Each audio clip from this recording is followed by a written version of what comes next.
হ্যাঁ, এটা কি সাপ মারলেন আপনি ভাই? এটা ভাই ঝুরা সাপ বলে বাংলা। হ্যাঁ,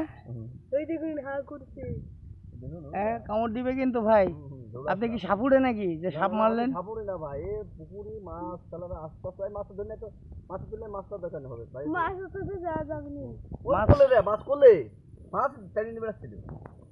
মাছ খাইয়ে টেনে নিয়ে বেড়াচ্ছিল? তাহলে তার পেটের ভিতর কত মাছ আছে?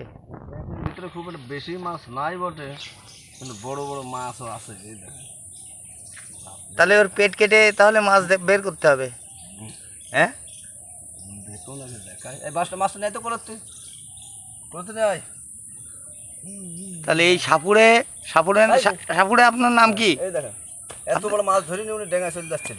এই মাছটা ধরে নিয়ে ড্যাঙায় চলে যাচ্ছিল, মানে উপরে উঠছিল, তাই তো? এখন আমি মনে করেন এই মাছটা আচ্ছা আচ্ছা আচ্ছা আচ্ছা। হ্যাঁ, তাও এখনো চাচ্ছে যে আমি গালে করে নিয়ে চলে যাই। একটা থুরকুস দিয়ে মেরে ফেললেন? হ্যাঁ, আরে সর্বনাশ, তাই তো দেখছি। আরে বাবা, এটা আপনি দেখছি বিশাল সাপুড়ে দেখছি। হ্যাঁ, এখন এই সাপটা কি করবেন? ছেড়ে দিবেন আবার? না, ওকে একটু মেরে তক্ত বানিয়ে দেবেন? ওকে জীবনটা শেষ। এই দেখুন দেখুন, আরে আশ্চর্য ব্যাপার, মাছটা এখনো ধরে রেখেছে, ঝুলছে। হ্যাঁ, মাছটা এখনো ঝুলছে, কামড় দিয়ে ধরেছে। আরে অবাক বিষয়, অবাক করা বিষয়। সাপুড়ের মুখে হাসি ফুটেছে, অনেকদিন পর একটি সাপ মুখ মেরেছে।